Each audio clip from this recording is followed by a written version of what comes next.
Hello everyone, welcome to the Jayda InStitches show and happy spring! We've got a crochet quick fix for you today. We are going to make a pretty little daffodil applique.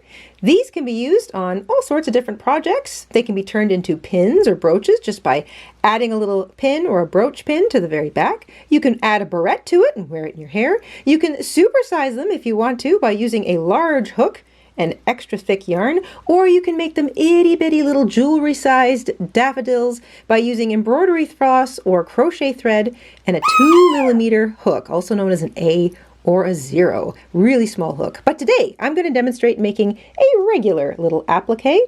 I've got 2 hooks here that I recommend. If you're using a size 3 medium weight, I should say a size 3 lightweight or DK weight yarn, you might want to use the F hook or the 3.75mm hook, nice and small there. If you want to use a 4.5mm hook or larger, then I recommend using that alongside a size 4 medium weight acrylic yarn, but you can also mix the two together. I made this flower using the slightly larger hook, this flower using the slightly smaller hook. There's about a centimeter difference between the two, not that much.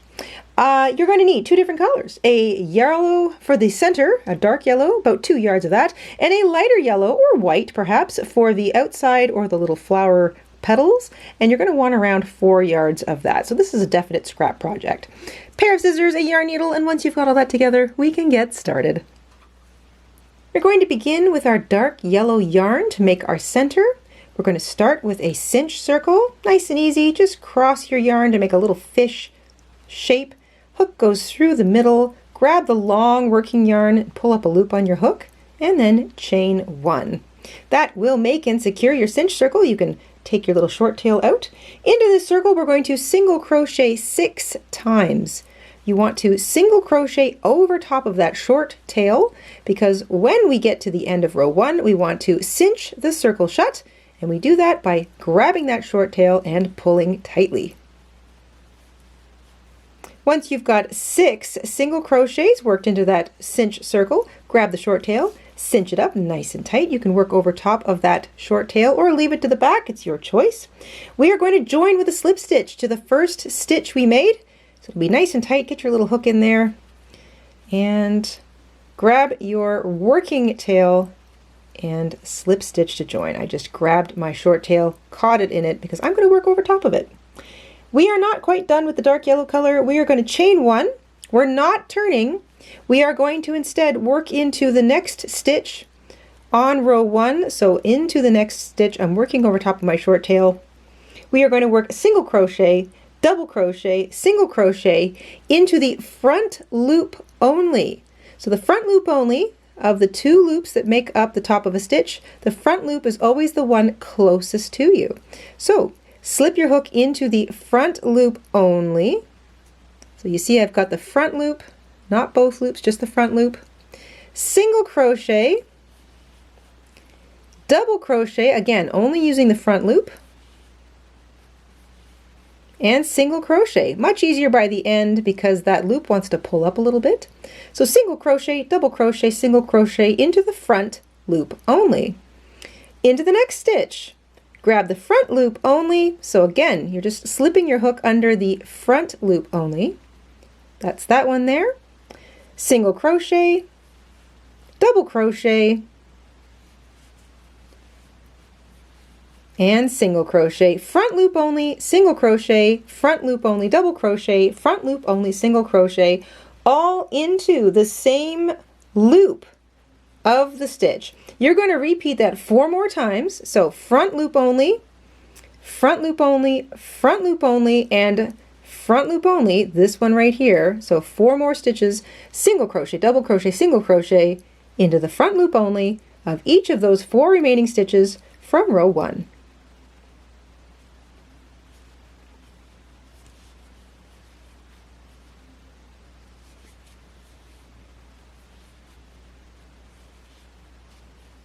Once you've worked single crochet, double crochet, single crochet into the front loop only of each of those 6 stitches all the way around, that brings you back.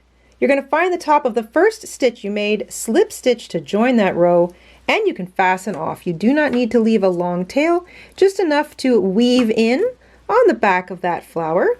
So this is the center of our little daffodil, and this is what it looks like, more importantly, from behind. You see that because we only worked the front loops only, we have the back loops showing of those 6 stitches, which is important because we are going to use the back loops of those stitches for row 3.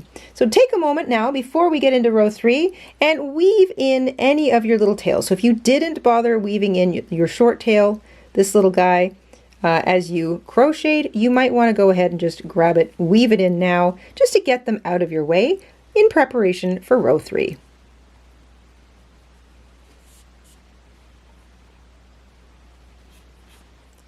We're going to take our light yellow or petal color now, make a slip knot on our hook. We're going to join our yarn with a slip stitch in any one of those 6 back loop onlys. Let's just grab this one right here, back loop only, behind your little miniature petals. So this is sort of the inside of the flower. These are actually the back loops of row 1. So join with a slip stitch, there you go. And into each of these 6 back loops only, so you're going to do this 6 times. You're going to chain 2 to begin, and all into that same loop, you're going to work a double crochet,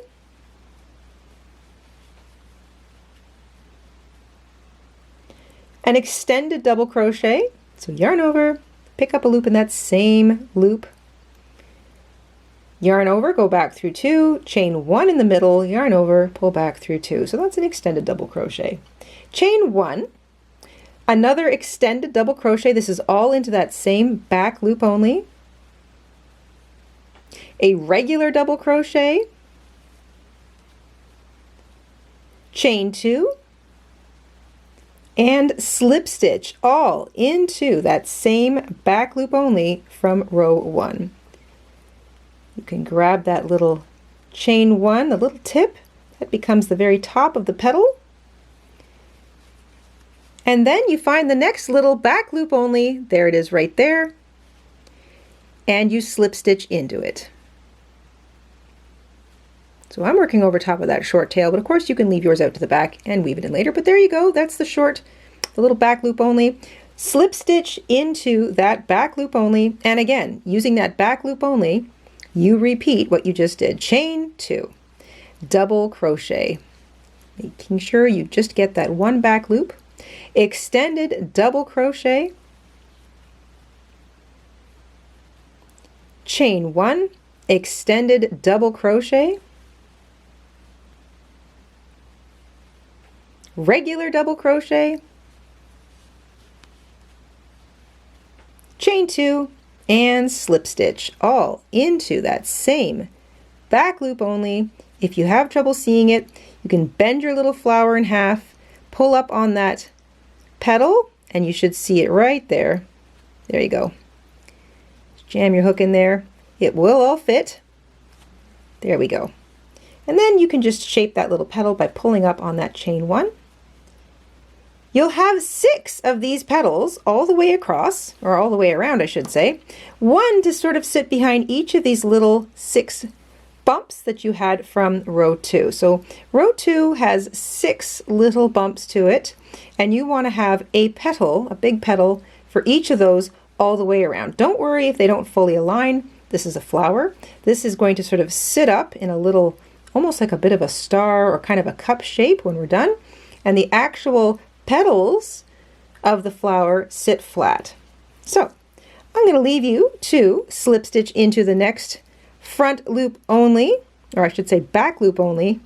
It was the back loop only, it's now kind of the only loop from row 1. Slip stitch into it and continue. Chain 2, double crochet, extended double crochet, chain 1, extended double crochet, double crochet, chain 2, and slip stitch all into that same loop before you move on to the next one. You've got 3 more to do, and I'll leave you to it. When when you finish all 6 of those back petals, you slip stitch into the same loop, back loop only, or front loop, I guess, whichever you want to call it. It's the only loop left. Slip stitch into the same loop that you worked your last petal into. Leave yourself a nice long tail for sewing. And fasten off. The long tail that is left behind can be used to do one of 2 things when you're sewing this applique to a project. If you want to sew it flat so that you're sewing down around each of these 6 petals, you want to leave yourself a long tail. So enough that you figure it'll go around, if you laid it flat and you laid it down, it goes around 2, 3, maybe even 4 times. That way you can sew all of these stitches. So you're sewing in every single stitch all the way around each of those 6 petals. The other thing you can do is cut a shorter tail, and when you go to sew it down, you're only sewing along the underside of the flower in the back of those stitches where your petals meet the center. And that will leave your petals to sort of sit up a little bit, and you'll have more of a 3-dimensional feel to it.